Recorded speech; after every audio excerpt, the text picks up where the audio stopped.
Hey guys, thanks for tuning in to another Common Sense gun review. And as you can see, I have laid out before me a whole lot of happiness. And no, this is not a 5-gun review. This is another little bit off the normal topic video. We're going to talk about self-defense on a budget. We're going to talk about concealed carry. We're going to talk about home defense. We're going to talk about, do you get what you pay for? So let's go right into it. You can see I have an assortment of weapons here. All kinds of different things that range from your standard 38 caliber revolver. This is a Taurus ultralight. Inexpensive. I paid $239 for this. This is my wife's sidearm. This is her bedside gun. This is her do not mess with me weapon. I am fully confident in this weapon for my wife. She's comfortable with it. She likes it. She can control it. She is deadly accurate with it. Great little weapon for her. May not be the weapon for you, but this is an option that's out there. We have the old style 1911 semi-automatic, been around since, well, you guessed by the number, 1911. This was first adopted by the U.S. Army during, I guess, right at the end of World War I. The original was made by John Browning as a service pistol. There have been literally hundreds of variants of this pistol.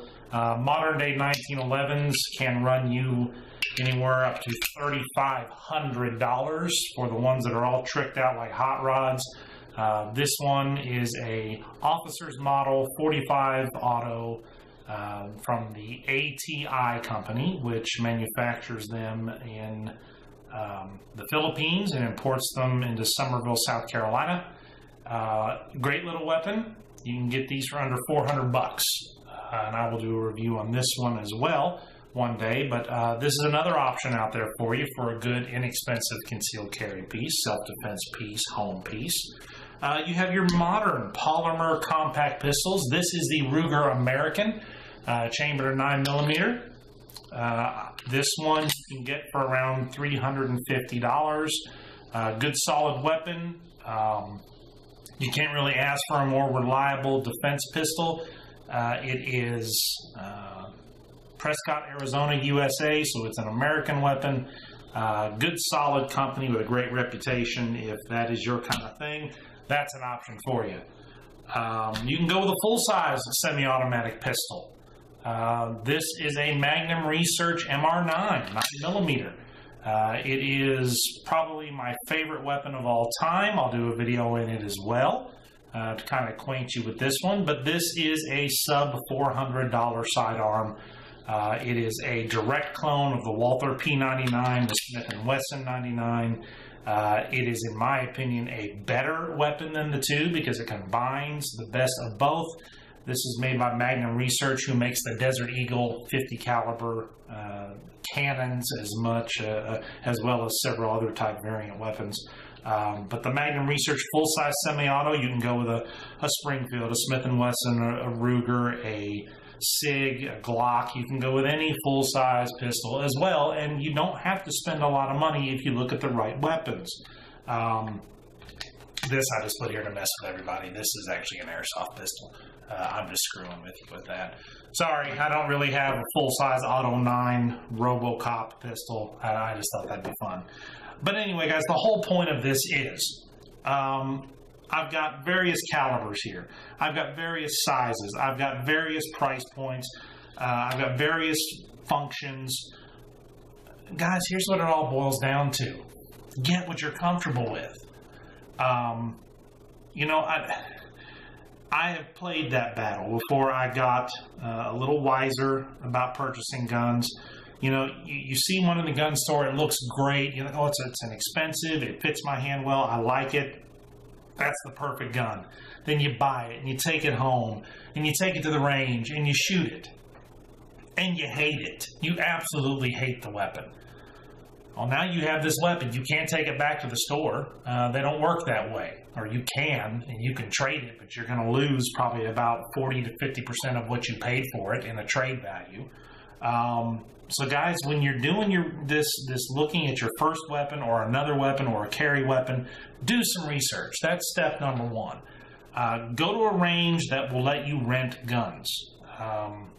Don't just grab the first thing in the case and say, yeah, that's it. That's the weapon I want. It feels good. Go to a range that rents guns. Find that exact weapon. Rent it, shoot it, see how you feel with it. Put some rounds through it. You don't know until you actually shoot it. If you still like it, great, go buy it.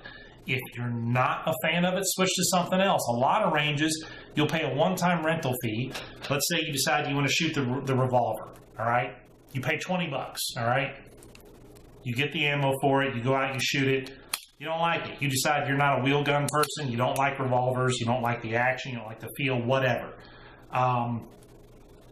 Go back and say, I don't like this. I want to try a semi-automatic. Most of the ranges, they're not going to charge you another rental fee. They're just going to swap out the gun with you. You'll have to buy more ammo. That's just a given. But, this is a lot less expensive, spending $60, $80 at a range in ammunition and rental fee to try out several weapons than to spend $350, $400 to buy a pistol you don't really end up liking, and then taking it home, being disappointed, bringing it back, trying to trade it in for something else that you may or may not like, and losing a couple $100 on it. Go and research these things, guys. Watch YouTube videos like mine or other great guys out there and great ladies out there reviewing weapons and telling you about them. Telling you about, are they reliable? How do they function? Are they worth the money? And don't just watch one, watch several. When I made the purchase of this Magnum Research, all right, I saw it in the store. It's the first one I'd ever seen in the wild. I was excited, but I forced myself, no, don't start a transaction on it. Go and do some research on it. I watched probably 30 different videos from 30 different people on this, read tons of reviews online on it, called friends of mine who are in the know on firearms, got nothing but good news about this one, and I said, okay, that's the weapon I'm going to go try. Obviously, I could not take this weapon and go shoot it at a range. So you're thinking, didn't you just say to try that? Okay, couldn't do that with this one, but I did go to a range and I fired a Walther 99, a Smith 99 that a good buddy of mine actually has a Smith 99, and I fired his before. Good solid weapons. I knew they were great. I went and fired that one at the range again just to remind myself, loved it, and I said, yeah, I'm going to go get that weapon.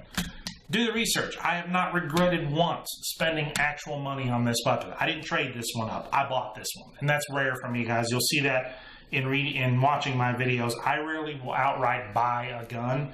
I will trade something up for them. I try not to put any money out of pocket. I'll do some horse trading and things, and I usually come out pretty good on that. But this one, I've never regretted spending a dime on it. It's a great weapon. Researched the Ruger American. Shot it. Loved it. I have been shooting 1911s since literally my very first handgun. My first handgun was a Yamaha 45, a Max 1 LF. A lot of you old-timer gun nuts know about those. They went out of business for a long time. You couldn't find them, and now they're back in business. I've not tried one of the new Yamahas yet, but they say they're great. But I've been a 1911 guy for years. I've had the compact officer model 1911s in various calibers. I didn't just haul off and make a trade on this one. I researched this particular weapon. Tons of videos, tons of articles. You've got to research, guys. You've got to do some exploring, or you're going to end up with buyer's remorse. So on a budget, another thing to consider, not just the weapon, not just the holster, which you're going to carry it in. Not every gun is easy to find a holster for. I've had guns that, it was a nightmare to get a holster. I have a Beretta PX4 Storm Compact. A prominent weapon, Beretta, you would think it'd be easier to find a holster for, but in the stores, no. It is next to impossible to find a good quality holster. You can find some of those cheap Phobos, Kydex holsters, but those are not comfortable to wear a long period of time, as anybody who's worn one knows. Getting good gun leather is hard. So research that when you're looking at your weapon. Go and Google holsters for X, whatever you're looking for, and look at what's available out there and the cost for it. Something else to consider. When you buy the weapon, look at your caliber. Most of these are available in differing calibers. You can get a snub revolver in 9mm, 38, 357 Magnum, 44 Special.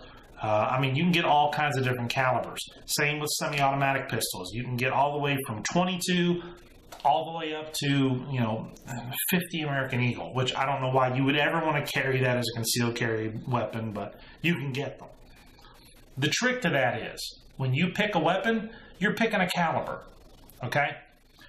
Research calibers. And again, don't just listen to one voice. Listen to many because, for instance, the 380 ACP, all right, it's a small little tiny round in comparison to a lot of others. A lot of people call it a 9mm short. Not nearly as much power as a 45, a 40, or even a 9mm round, but it is still a very good versatile round. A lot of people naysay the 380. I am a fan of the 380. You'll find a lot of people are fans of the 380. 380 is a little bit more expensive than 9mm though, just because of the demand for it.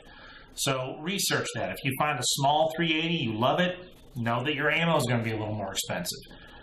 If you find that you want to go 9mm, which is one of the most popular handgun calibers, if not the most popular handgun caliber in the world, you're going to find that 9mm is inexpensive.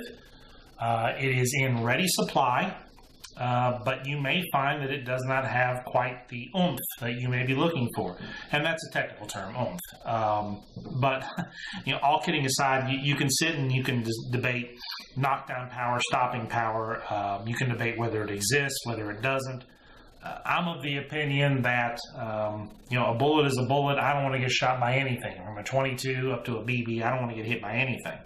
The advantage with a 9mm usually is you have more rounds in your weapon with a 9mm. Typically, you can look at, say, this Ruger American Compact.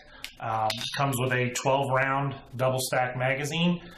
In the box, you also get a 17-round magazine, which is just a little bit longer. It sticks out about that far. It's got a spacer there, so it looks good. You can see with my hand, I have pretty big mitts here, but even with my hand, it's not obnoxious. You could carry this weapon with a 12-round or with a 17-round magazine, and every bullet is a chance to stop a bad guy.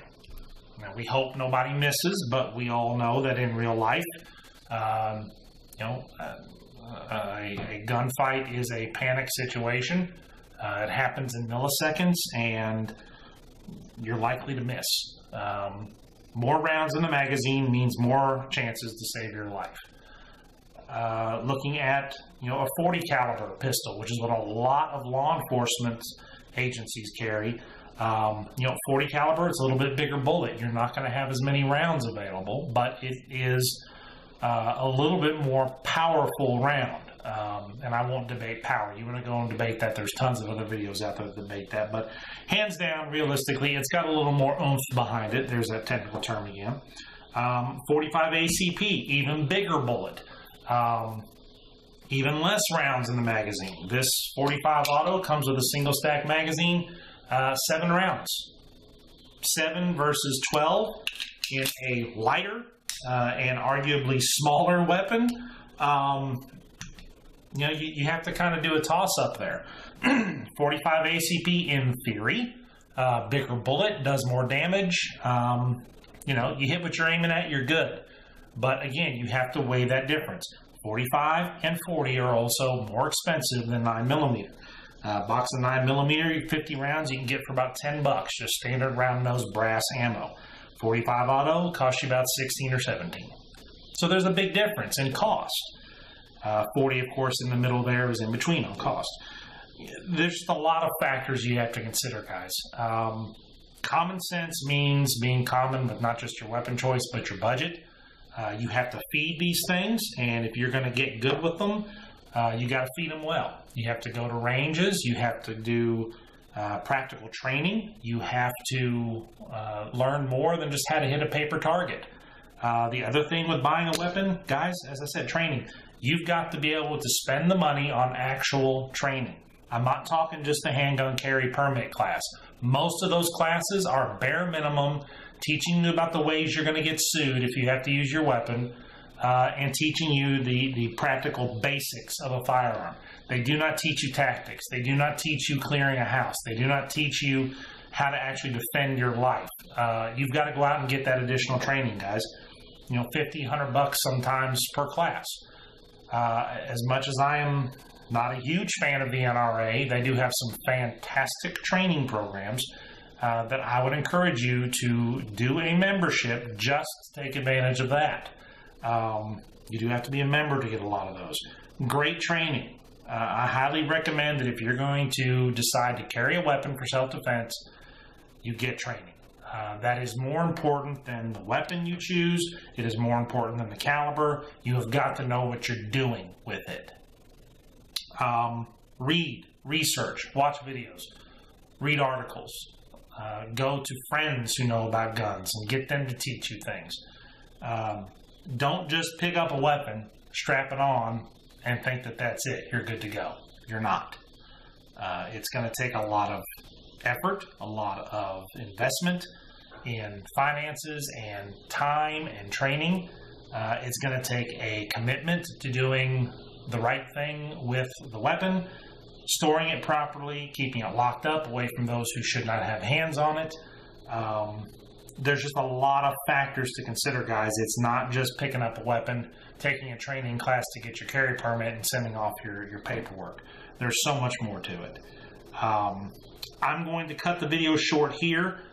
I encourage you to leave comments, questions down below. I will do a follow-up video to this if we get some good, serious questions. I'm sure there's a lot of points that I'm missing that you're probably thinking, hey, you didn't talk about that. Please put your posts right below here in the video. Keep them clean, keep them respectful. This is a family channel. I don't tolerate rude stuff. I've actually removed some rude comments in the past, so please don't be one of those. I'd love to hear from you. I take criticisms. Just, you know, say them kindly. You can tell me I suck. Just don't do it with foul language. So, guys, thank you again for tuning in. It's great to be able to do these videos and present some new ideas to you, and I look forward to doing the next one. Thanks.